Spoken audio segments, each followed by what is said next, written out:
साल 1973। ये कहानी है क्रिस्टीन और उसकी फैमिली मिलो फैमिली की, जो जाते हैं ऑस्ट्रेलिया की one of the interesting sinkhole में केव डाइव करने। लेकिन इनके साथ जो होती है वो इन्हें अंदर से तबाह कर देती है।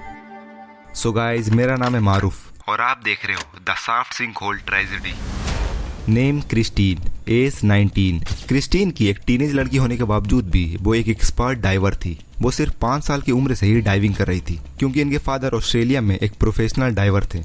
क्रिस्टीन, स्टीफन, ग्लेन, इन तीनों के पास स्कूबा डाइविंग में हाईएस्ट क्वालिफिकेशन थी, जिसमें क्रिस्टीन करंटली साउथ वेल्स की टाइटल होल्डर थी, जिसे सिर्फ एक्सपीरियंस डाइवर ही अचीव कर पाते हैं।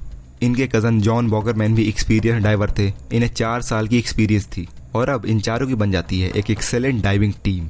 सो सभी की प्लान्स बनती है दी सॉफ्ट सिंक होल को विजिट करने की और वहाँ एक नया रिकॉर्ड बनाने की। ये माउंट गैम्बियर और ओशियन के बीच में एक जमीन पर है, जिस जमीन को कुछ डेयरी फार्मर ओन करते हैं। और पता है, ये सिंक होल मिलने की एक इंटरेस्टिंग स्टोरी है। सो एक दिन एक किसान अपने घोड़े को लेकर लैंड पर चल रहा था और तभी अचानक से घासों के बीच में एक होल के अंदर वो घोड़ा गिर जाता है। और तब वो किसान उस होल को नोटिस करते हैं, जिसे उन्होंने पहले कभी नोटिस नहीं किया था।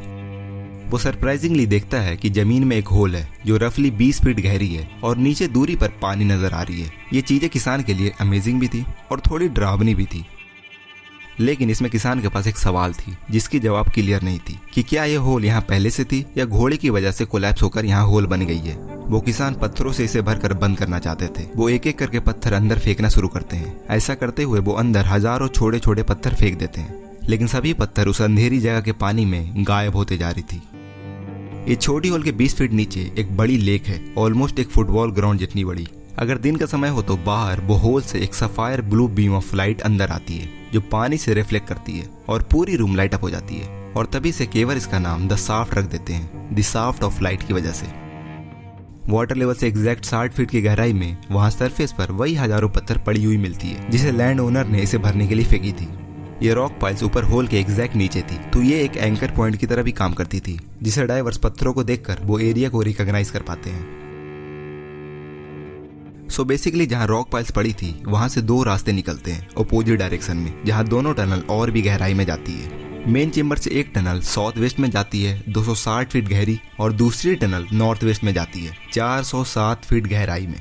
और ये मैप 1973 के बाद बनी थी, और 1973 से पहले इसमें 8000 से ज्यादा बार लोग डाइव कर चुके थे। और तब तक सभी को यही लगती थी कि नॉर्थ वेस्ट की जो टनल है वो बॉटमलेस है, जिसकी कोई एंडिंग नहीं, क्योंकि इसके डेप्थ तक जाकर टच करनी इम्पॉसिबल थी। लेकिन आज सभी 9 डाइवर्स इंक्लूडिंग मिलो फैमिली यहाँ आए हुए थे एक न्यू रिकॉर्ड बनाने, 250 फीट की गहराई में जाकर। सो बेसिकली केव के एक ऐसे पॉइंट पर जाना जहाँ लाइट बिल्कुल नहीं आती हो, पिच ब्लैक यानी विजिबिलिटी ऑलमोस्ट 0, और कुछ खतरनाक चीजें जिससे ये सभी अनजान थे। सभी सिंक होल के बाहर एक ट्राइपॉड सेटअप करते हैं जो कुछ इस तरह से दिखती है, और एक रस्सी नीचे उतारते हैं जो इसे अंदर जाने और आने में मदद करने वाली थी। एक डाइवर ऊपर ही रुकता है सप्लाई और सेफ्टी को मैनेज करने के लिए, और 8 डाइवर्स नीचे चेंबर में उतरते हैं। इसी टीम में एक रॉबर्ट स्मिथ थे जो प्रेसिडेंट थे डाइविंग क्लब के, और वो इस सॉफ्ट को 20 वर्ष से ज्यादा विजिट कर चुके थे। लेकिन वो क्रिस्टीन और मिलो फैमिली के इस रिकॉर्ड बनाने वाले प्लान से अनजान थे। इनकी सिंपली प्लान थी कि सभी सिर्फ 200 फीट की गहराई तक ही जाएंगे, जिससे सभी मेन चेंबर के पास ही रहेंगे, और ऊपर होल से वो blue beam of light in सभी को गाइड करेगी। और इसलिए ग्रुप नीचे दूसरी रस्सी भी नहीं लाए थे एक्स्ट्रा गाइडेंस के लिए। असल बात यह है कि ये ग्रुप की कोई ऑफिशियल प्लान्स थी ही नहीं। बिना एक एस्टैब्लिश्ड लीडर के किसी के बीच कोई कोऑर्डिनेशन और कोई प्लान्स थी ही नहीं। और दूसरी, केव डाइविंग उस समय न्यू थी, तो उस समय अथॉरिटी के द्वारा प्रॉपर प्रोटोकॉल्स भी एस्टैब्लिश नहीं थी। तीसरी और सबसे डेंजरस बात यह थी कि किसी को भी प्रॉपर केव के अंदर डाइव करने की एक्सपीरियंस नहीं थी। सभी को एक्सपीरियंस थी सिर्फ ओपन वाटर में डाइव करने की, जहाँ क्लियर ब्राइट वाटर होती है, जिसमें डाइवर्स आराम से खुद को ओरिएंट कर पाते हैं, जबकि केव डाइविंग में सभी चीजें उल्टी होती है। शुरू में सभी चीजें नॉर्मली चल रही थी। सभी रॉक पाइल के एरिया को भी क्रॉस कर लेते हैं। क्रिस्टीन, स्टीफन, जॉन और 4th diver Gordon north west के टनल के सेक्शन में आगे बढ़ रहे थे। वो सोच रहे थे कि वो तुरंत 250 फीट की गहराई को टच करके वापस लौट आएंगे, और ये करने से डेप्थ की इनकी एक न्यू रिकॉर्ड बन जाएगी।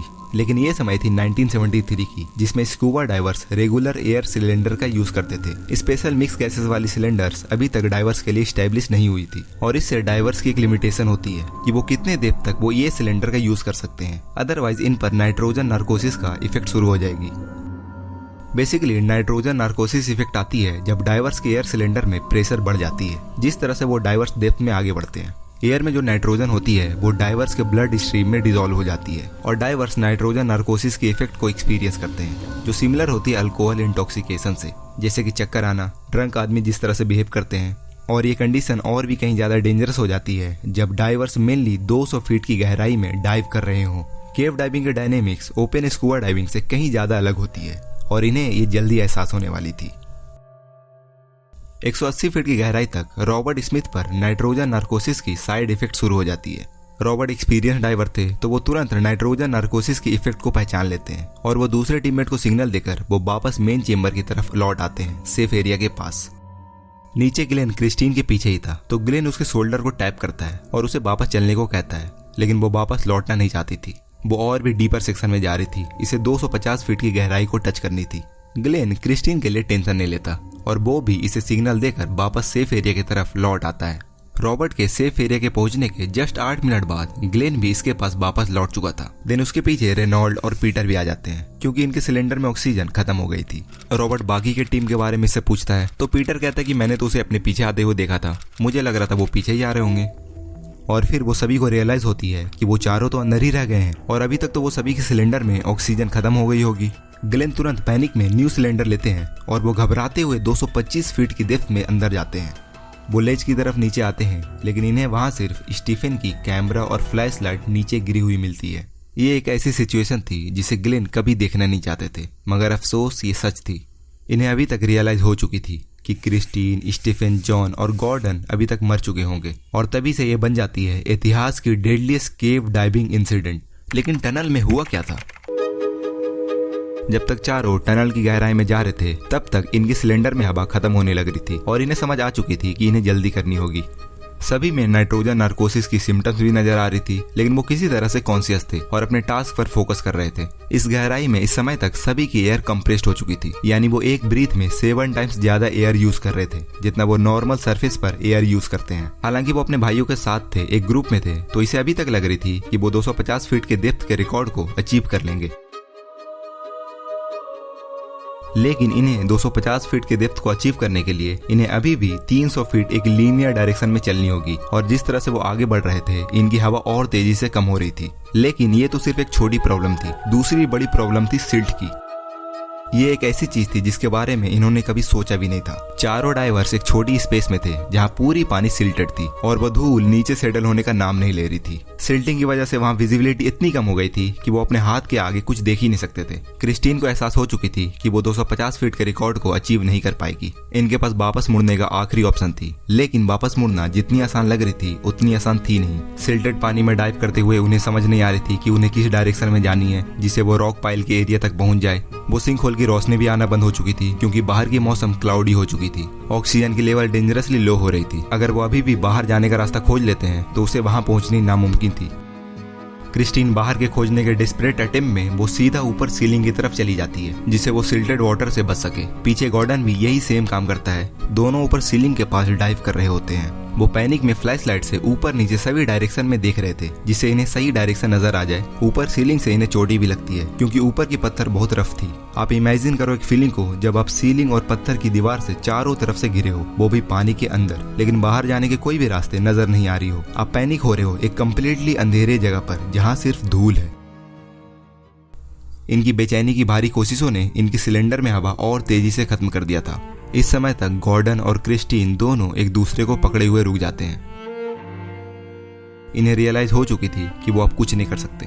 दोनों गुफा के फर्श पर गिर जाते हैं। अब तक जॉन वॉकरमैन भी कम हवा और नाइट्रोजन नार्कोसिस से सफर कर रहे थे और वो भी केव के फर्श पर गिर जाते हैं। इन चारों में से स्टीफन सबसे आगे थे और वो वापस लौटने में काफी हद तक सक्सेसफुल हो गए थे, लेकिन अब इनके सिलेंडर में भी हवा खत्म हो गई थी और अफसोस इतनी मेहनत के बावजूद भी वो बच नहीं पाते।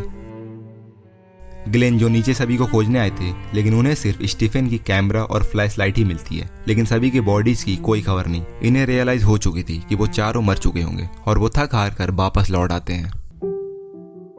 अगले दिन पुलिस आती है बॉडीज की रिकवरी के लिए और वो केव के 200 फीट तक गहराई में जाते हैं जहाँ केव में पानी अभी तक सिल्टेड थी, लेकिन इन्हें किसी की भी बॉडी नहीं मिलती। वो पुलिस यहाँ महीनों तक सभी को खोजते हैं, लेकिन किसी की भी कोई खबर नहीं थी। लेकिन अगले साल जनवरी में इसके लैंड ओनर के पास कुछ फिल्म क्रू आते हैं केव डाइविंग की डॉक्यूमेंट्री बनाने के लिए। लैंड ओनर से परमिशन लेने के बाद वो सभी केव के अंदर घुसते हैं और सभी फिल्म क्रू पानी के 50 फीट की गहराई में जाते हैं और उन्होंने अपने साथ प्रोफेशनल लाइटिंग इक्विपमेंट भी साथ में लाए थे। और जब वो केव के अंदर वो लाइट को ऑन करते हैं तो पूरी केव में दिन की तरह रोशनी हो जाती है।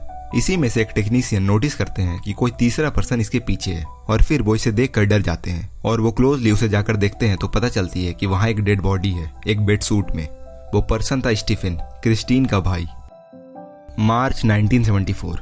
इसके लैंड ओनर के लिए ये बहुत अनकंफर्टेबल थी कि इसके जमीन के नीचे 3 डेड बॉडीज पड़ी है और इसके लिए वो एक डाइविंग टीम से कांटेक्ट करते हैं और उसे केव के अंदर भेजते हैं।